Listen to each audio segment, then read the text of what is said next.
আপনি আইডেন্টিফাই করছেন? জনাব brigadier general Hasan Mahmud Hasan Nasir, please বলবেন আহ, আপনি।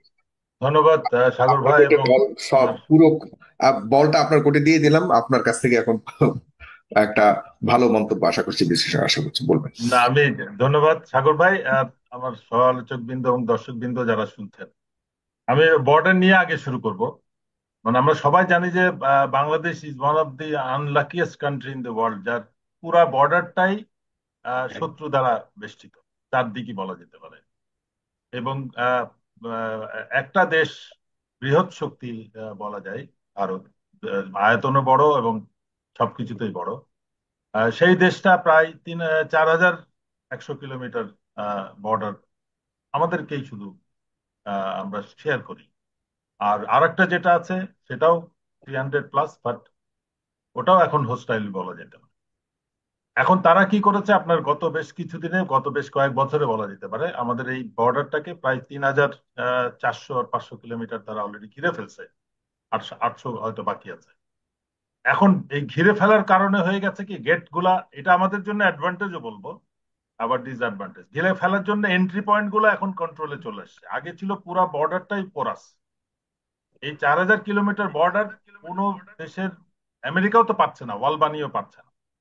তো সুতরাং কেউ যদি কোনো একটা দেশের স্টেট স্পন্সার্ড ইনফিল্ট্রেশন যদি হয়, আমি এই পুশিংটাকে ইনফিল্ট্রেশন বলবো, যে সরকারের মানে আমাদের প্রতিবেশীর স্পন্সরশিপে এই পুশিংটা হচ্ছে। এবং সেটা তারা স্পষ্ট এবং রাতের অন্ধকারে করতেছে, দিনের আলোতে না। তা রাতের অন্ধকারে এই ধরনের কার্যক্রম, এটা সন্ত্রাসবাদেরও মতো পর্যায়ে ধরা যেতে পারে।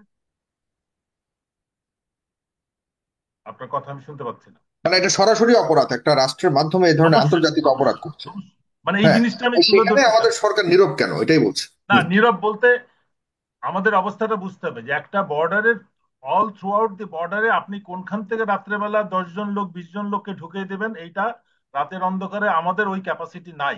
আমি দোষ ধরলে ধরতে পারি, আমি হোম মিনিস্টারকে দায়ী করতে পারি, সরকার এটাতে প্রধানকে একদিন দায়ী করেই করতে যে পারি। ক্ষান্ত হয়ে গেছে, শেষ হয়ে গেছে, ব্যাপারটা তার না কন্টিনিউসলি না, বাট হচ্ছে। আমি আমি পররাষ্ট্র উপদেষ্টার স্টেটমেন্টটাকে ডিফেন্ড করব না। উনি অবশ্যই যে স্টেটমেন্টটা দিছে ওইটার ব্যাপারে আমার রিজার্ভেশন আছে। এই ধরনের স্টেটমেন্ট অবশ্যই আসা উচিত হয় নাই। তখন ওনার বাস্তব পরিস্থিতিটা এক্সপ্লেন করা প্রয়োজন ছিল কনক্লুশন ড্র করার আগে। কনক্লুশনটা মানুষ বুঝে নিত। আমি যেভাবে বলতেছি যে আমাদের বর্ডারের যে পরিস্থিতি, এটা কোনো অবস্থাতে যে কেউ ইচ্ছা করলে, যেভাবে আমরা সন্ত্রাসী ভারতে পাঠাইতে পারি, ভারতও ইচ্ছা করলে সন্ত্রাসী পাঠায়। এবং এখন তারা ওর বিনিময়ে তাদের বাংলা ভাষীদেরকে আমাদের দেশে পুচিং করার চেষ্টা করতেছে, যে বাংলাভাষী মুসলমান বিশেষ করে। তো এই জিনিসটা তারা আমাদেরকে ইরিটেট করতেছে। আমাদেরকে ওই পায়ে পা বাঁধিয়ে ঝগড়া করার একটা পরিস্থিতি বলা যেতে পারে, যেহেতু আমরা সরকার তাদের নিয়ন্ত্রণে নাই। তাদের 16 বছরের একটা প্রচেষ্টার ফসল, মানে ওই বাড়া ভাতে ছাই ঢালার মতন। এই ছাত্র জনতা জুলাই মাসে, এই 15 দিনে, যদিও এটাকে সবাই এখন ইয়ে করে, তাচ্ছিল্য করে, বাট এই 15 দিনে কিন্তু তারা জনতাকে সাথে নিয়ে, আমি কিন্তু জনতা বলতে কিন্তু কোনো রাজনৈতিক দলের কর্মীদেরকে বাদ দিচ্ছি না, বাংলাদেশের সকল রাজনৈতিক দলের কর্মীরা এটাতে সম্পৃক্ত ছিল। নেতৃত্ব ছিল কি ছিল না সেটা আমরা তাদের স্টেটমেন্ট থেকে জানতে পারি।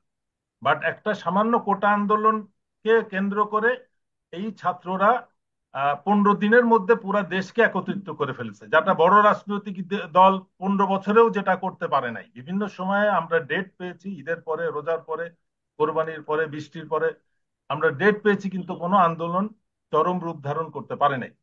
তো সেই পরিপ্রেক্ষিতে তারা যে সাকসেসটা অ্যাচিভ করেছে, এবং যার পরিপ্রেক্ষিতে আমরা এই যে আপনার সাথে 2 দিন অন্তর অন্তর টক শো করতেছি বা প্রেস ক্লাবে মিটিং করতেছি, রাস্তায় দাঁড়াচ্ছি, আমরা এটাকে কিন্তু সুক্রিয়া জানাচ্ছি না এই ছাত্রদেরকে।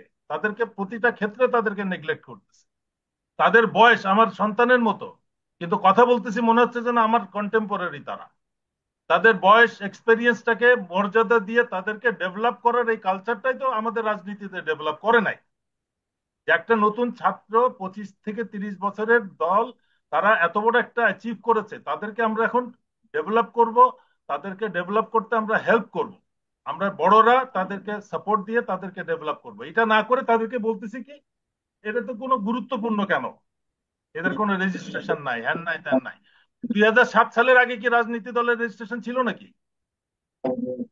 এই রাজনীতির রেজিস্ট্রেশন আসছে তো 111-এর সময়। Registration is not very important. আমাদের বুঝতে হবে যে একটা গোষ্ঠী তারা ডেভেলপ করতে চাচ্ছে এবং তারা ছোট। আমি বড়, আমার অনেক পপুলার সাপোর্ট আছে, আমার অনেক অভিজ্ঞতা আছে রাজনীতিতে। আমি তো যখন নতুন একটা দলকে দেখবো, এরকম একটা রিভলিউশন বলি আর গণ আন্দোলন বলি, তারা একটা সাকসেস অ্যাচিভ করেছে, এটাকে আমি বাতিল করে দিয়ে কি আমি নিজের অবস্থানকে শক্ত করতে পারছি, নাকি নিজে আরো ছোট হচ্ছি এদের কাছে? জনসংখ্যায় কিন্তু এরা বেশি।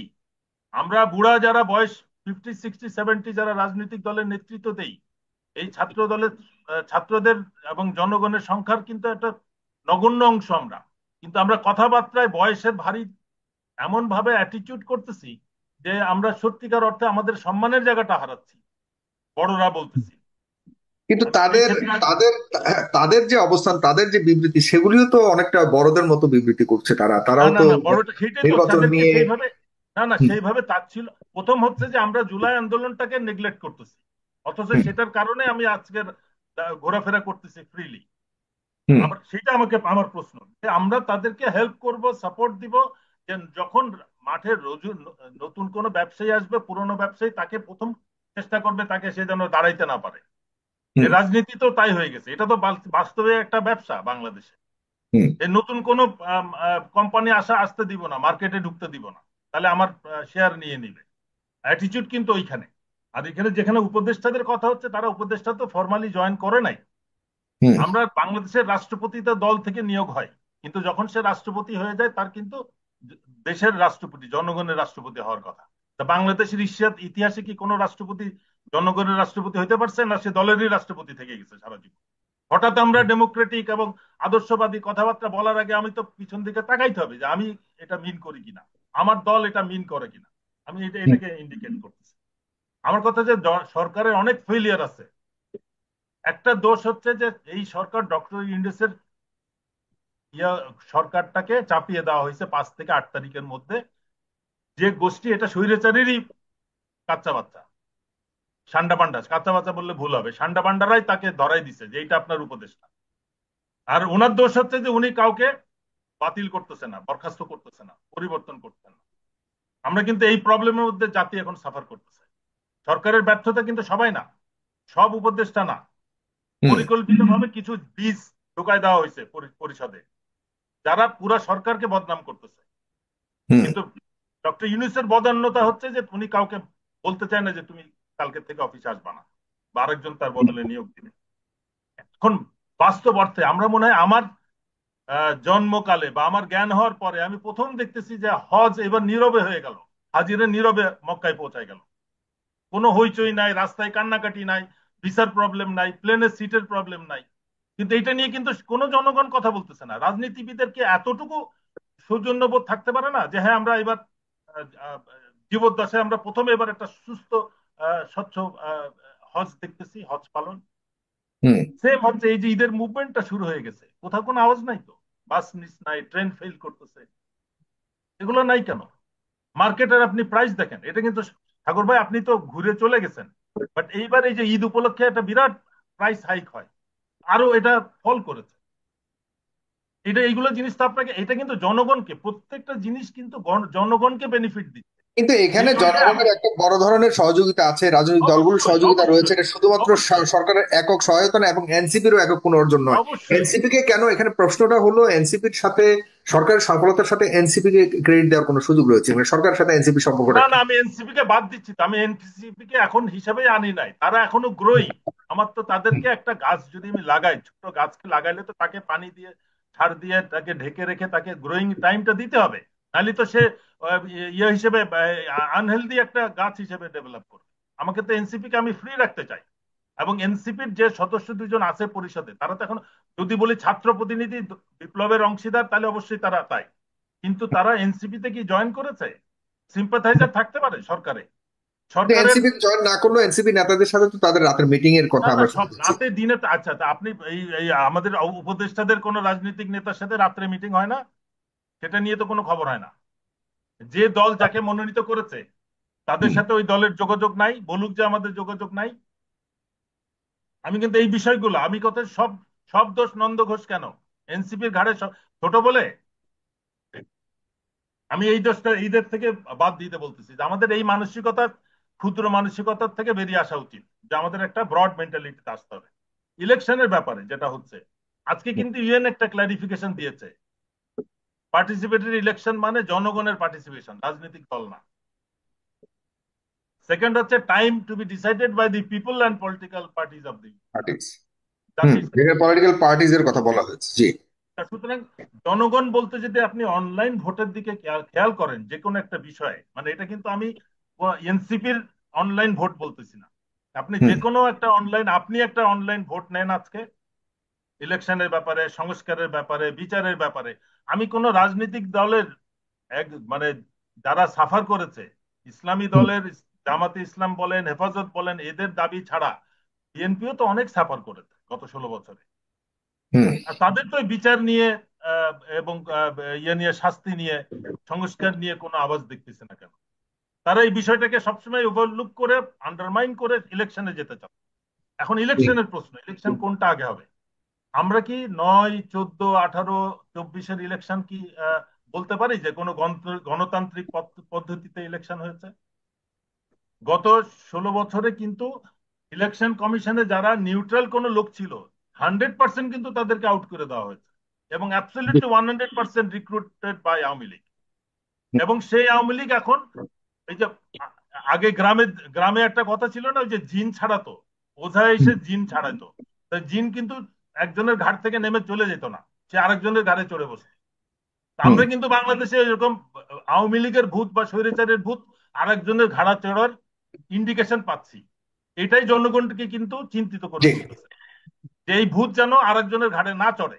আমার কথা হচ্ছে যে জনগণ কিন্তু ঠিকই আগের থেকে অনেক বেশি সচেতন। এই সোশ্যাল জি। মিডিয়া বলেন আর ইন্টারনেটের যুগে সবাই জানে যে দেশে কি হচ্ছে। সুতরাং জি। আগের মতো একটা রিক্সাওয়ালা, চা দোকানওয়ালা, ফেরিওয়ালা, সবাই কিন্তু জানে যে দেশে কি হচ্ছে। সুতরাং আমি গ্রামে গেলে আমাকে বলতেছে ইলেকশন চাই, তা আমি গেলে আমার কাছে কে আসতেছে? ওই এলাকার যে মস্তান, যে চাঁদাবাজ, সে আসতেছে। সে আমি তো তার নেতা। হুম। সে তো বলবে ইলেকশন চাই, বিকজ ইলেকশন হলে তার ক্ষমতা আরো শক্তিশালী হবে। আপনি আপনারা রাস্তায় হাঁটতে ইলেকশন হাঁটতে চাচ্ছে শুধুমাত্র তাদের রাজনৈতিক রাজনৈতিক স্বার্থ লোভী যারা, রাজনৈতিক ভাবে যারা, অফকোর্স, অফকোর্স। তারাই একমাত্র ইলেকশন চাচ্ছে এবং গুন্ডা পান্ডার ইলেকশন চাচ্ছে। আপনাকে ধন্যবাদ। আমার আমি ভাই সত্যিকার না, সত্যিকার অর্থে কি ইলেকশনের জন্য যে পরিবেশ, নিউট্রাল এবং ডেমোক্রেটিক ইলেকশন যদি বলেন, যে হুম মানুষ যে ভোট কেন্দ্রে যে তাদের ভোট দিতে পারবে, হুম স্থানীয় রাজনৈতিক নেতারা বা সান্ডা পান্ডারা যে ভোট কেন্দ্র দখল করবে না, যে হুম ভোট কেন্দ্র দখল করে সিল মারবে না, বা হুম জনগণকে বাড়ি থেকে বেরোতে বাধা দিবে না, বা হুম ইলেকশন অফিসিয়ালস যারা, তারা কোন হুম একটা দলকে ফেভার করবে না, তারা নিউট্রালি যে দাঁড়াবে। এখন হুম। আমরা সশস্ত্র বাহিনী নিয়েও নিশ্চিত না তারা কোন দলকে সাপোর্ট করবে। আমরা ভাব জি। যতটা বুঝতেছি এটা আরো বেশি বিপজ্জনক, যে এটা কোন অবস্থাতেই সঠিক হচ্ছে না।